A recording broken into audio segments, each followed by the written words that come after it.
Welcome to RFD TV's Equine Live, an informative and interactive hour featuring RFD TV's most trusted horsemen discussing equine topics and products of interest to horse owners and horse lovers. And now, RFD TV's Equine Live. Good evening and welcome to RFD TV's Equine Live. I'm equine correspondent and your host for the show, Lizzie Iverson. Tonight we have two great guests here with us, a husband and wife team who are dedicated to spreading knowledge about the breed fairly new to the United States, the Mangalarga Marchador. Mr. and Mrs. John Kelly, thanks so much for coming to join us tonight. Great to be here. Thanks so much, Lynn. We really appreciate it. We've had a good afternoon getting to know each other and getting to know about the horse that you're so passionate about. It's been good. All right. Those of you at home, don't feel alone if you haven't heard of the Mangalarga Marchador. I myself hadn't either before the Brazilian Association was so generous to offer us an invitation to go to their national horse show in Brazil. Myself and Patrick Gotch, owner of RFD TV, Gatsby Gotch, or his daughter, and I traveled to Brazil and attended the national horse show. It was there that we met the Kellys. And tonight we're going to spend the hour getting to know why this might be just the right horse for you. We also want you to take advantage and call in with any questions that you may have about the horse and ask the Kellys. It's 877-731-6733. Also call in if you have any experiences with the Mangalarga Marchador.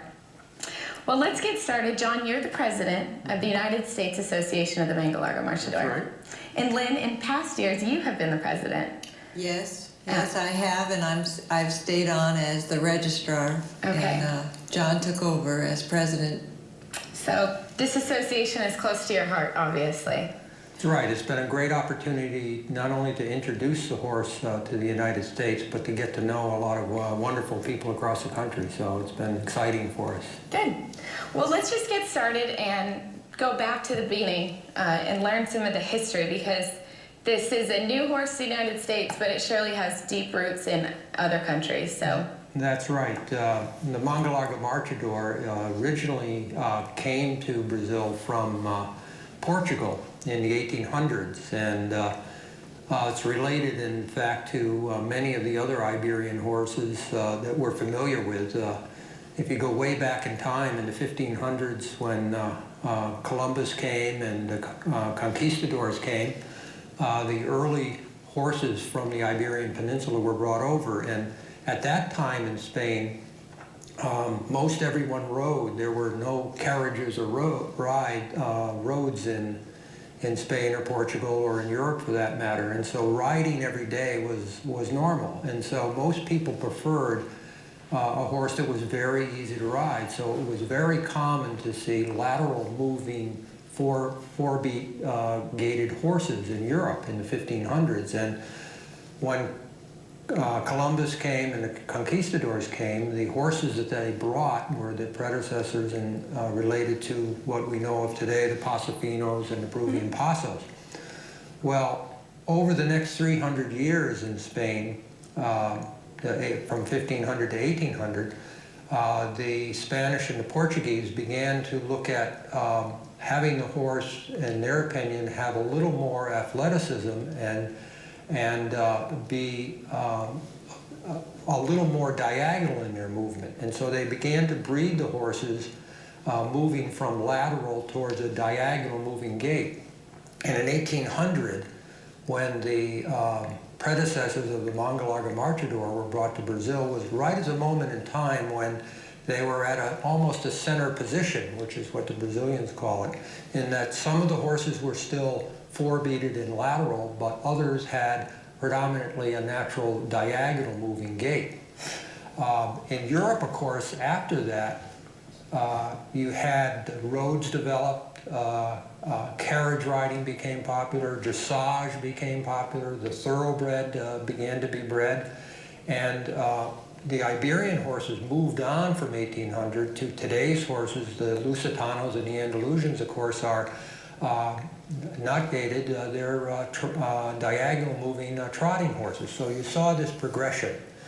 But the Mangalarga Marchador was bred from those horses from Portugal that came over in 1800, and the Brazilians maintained that tradition of breeding towards the center. And so they still have horses that are both, some are 4-gate lateral and some are diagonal. And so that gives you some sense of the history and how the Marchador relates to the other Iberian breeds. Well, it was no secret while Gatsby and I were in Brazil, everyone was so excited to show off their horses to us. And at that show, it really was the best of the best. You know, everyone there had to have qualified to be there. They were a champion at a previous show. And so we saw, you know, all the every horse we saw there was really something special. And they were so proud. You know, they had test rides. People could show up and take a ride and try out those horses. And we saw earlier the picture of Gatsby and I. We were just walking down and guys would offer us a horse to jump on and try out, and all the horses were so well behaved. We even rode a couple stallions, and it was no big deal. And so it was really fun for us, and we were very honored to go and learn more.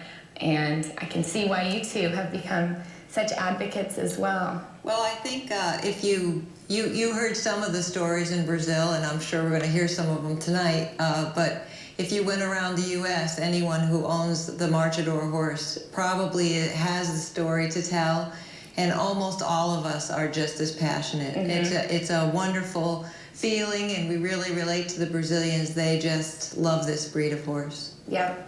Well, we did get the chance to interview the president of the Brazilian Association, Majdi Schott. And so we have that interview here. We can listen to him give us a little history and some facts about the horse in Brazil. The Mangalarga Marchador started almost 250 years ago when the Portuguese people came to Brazil. They got a stallion with the breed of Alter, and they gave it as a present to Barão de Alfenas, which he had the native mares and native horses. Then they started making the crossing, and that was born the Mangalarga at that time.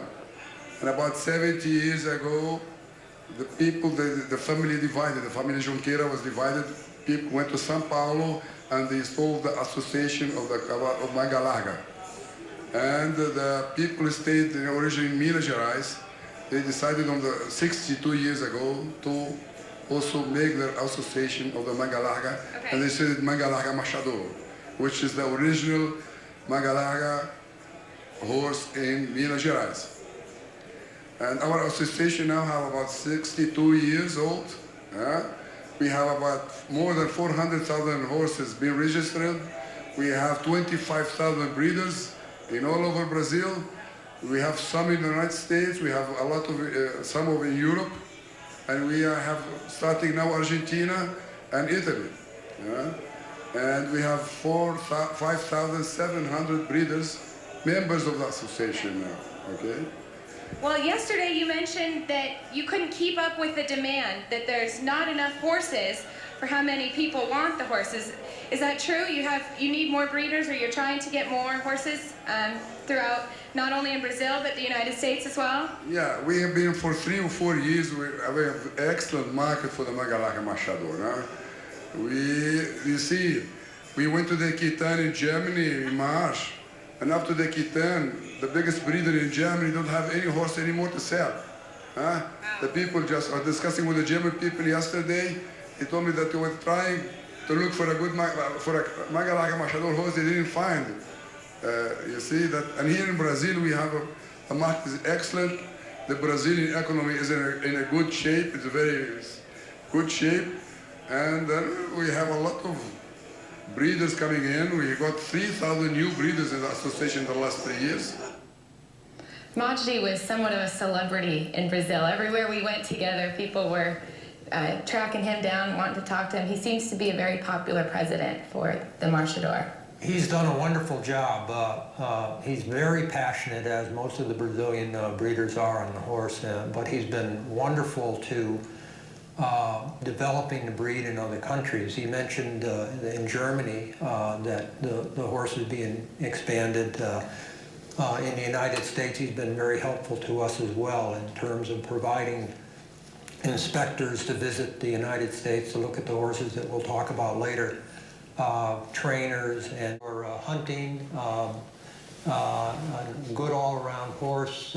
There are schools in the Rio de Janeiro area that use them for dressage training, particularly for children, because of their ease of movement, but the fact that they also have a diagonal capability allows them to get involved in both dressage and in jumping. So it's a very versatile horse. The one area he forgot is endurance, or yeah. what they call in Brazil cavalgadas, the long ride.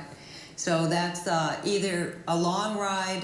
They've got in the Guinness Book of World Records for riding 8,600 miles from Rio up to the Andes and back. Right. And of course they had a party when they got back. But they also do long, 15 or 25 kilometers for many days in a row. And so they're really good endurance horses as well. And so it's a very versatile horse.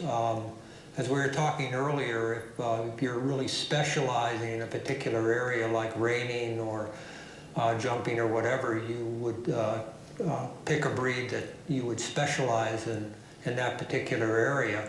But if you're looking for a horse that you can use in a variety of ways and train and enjoy throughout your life, I think this is a perfect breed for it.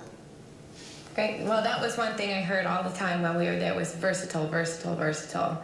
And they really could go in any direction that you wanted them to go. So, well, we have somebody on the line who's wondering the correct way to say Mangalarga Marchador, and I'm sure I'm not saying it, and how to spell it. So I think that they want to look it up online. So Mangalarga Marchador. It's almost like in Brazil they sort of roll it. Okay. And it's Mangalarga Marchador. Okay. And to give you a little feel for what the meanings are, the Mangalarga is really a large shoulder. It relates to a farm that was near a mountain that had a shape like that. So the horses that came from that area many years ago began to be known as Mangalargas because they were from that particular area or particular farm.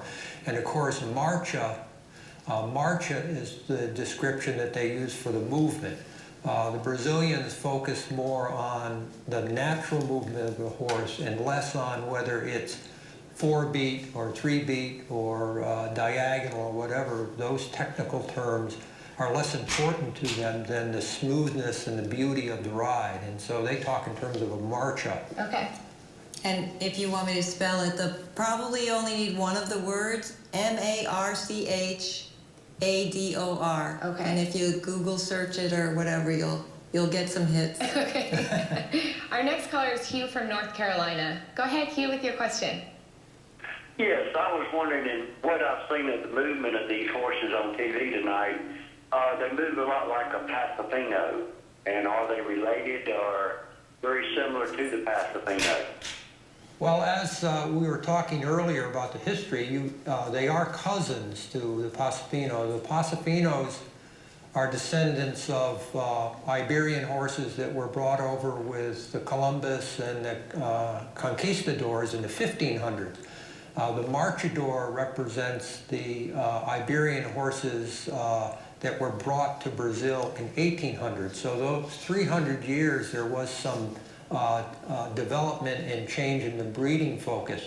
And today the Marcha in the Mangalarga Marchador can be both a 4-beat gait, which would be very similar to what you see in a Pasofino or a Peruvian Paso, but they also accept, and actually Brazilians prefer, the Marcha, which is more diagonal in its movement. And so both movements are natural, and both movements are acceptable to this breed in Brazil. Lynn? I was just going to say, physically, what I see different in the breed too is, besides the gait, is it's probably a bigger horse. It's bigger body, a little taller, and more bone in the leg. If you look at the legs, they're thicker. And that's what I would see. I think a lot of the Iberian characteristics of the two breeds are similar. Right. If I could take a moment, if you drew a line on a sheet of paper and you put a diagonal in the center, to the left of that line, if you assumed horses moved lateral, so there would be horses that you would look at and say, okay, there's a 4-beat lateral moving horse like a Pasofino approving Paso. If you moved quite a ways away from the center on the left side, you might get a pacey horse, if you're familiar with that, which can be uncomfortable to ride, but it is very lateral. If you went on the right side of that center line and you had a diagonal moving horse, the Marchador would be right in that area. If you went further out, away from the center, on a diagonal moving horse, you'd have a trot. And of course, if you went way, way far away, you'd have a trot with a tremendous elevation that might also be more difficult to ride unless you're a good rider. So the Brazilians are focusing on horses to the center. They use the phrase breeding to the center. And they talk in terms of a center gate, which is a horse that is very close to that transition. And they believe that horse not only is comfortable to ride, which has been our experience, but also athletic enough to do the types of activities that they need to do. Hey, you know your stuff. Well, the questions are great. We encourage you to keep calling in 877-731-6733. We're going to go to a short break. We'll be back with John and Lynn Kelly and learn more about the Mangalarga Marchador here on RFD TV, Rural America's most important network. RFD TV Live welcomes Monsanto, Thursday, October 27, 10 p.m. Eastern, 9 Central Time. If you're a corn or soybean producer, you don't want to miss a Monsanto team of experts reviewing Genuity Smart Stacks Rib Complete Blended Seed Corn and Genuity Roundup Ready to Yield Soybeans.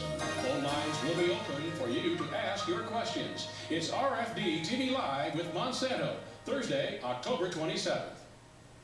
The All-American Cowgirl Chicks new series will be premiering on Tuesday, November 1st at 9:30 p.m. Eastern, with repeats on Wednesdays and Sundays. Join the Chicks along with legendary horse trainer J.W. Stoker as they travel the country performing. You'll witness the ups and downs as the Chicks take to the road. So cowgirl up and tune in for the All-American Cowgirl Chicks every Tuesday, Wednesday, and Sunday, starting in November, right here on RFD TV. Pam, Minnick, and I had so much fun bringing you the Tournament of Roses parade on RFD TV last year that we're going to do it again this year. And we hope you'll join us for the best coverage of the Tournament of Roses parade. And a special salute on the RFD TV float to the 100th anniversary of Roy Rogers. Join us on RFD TV.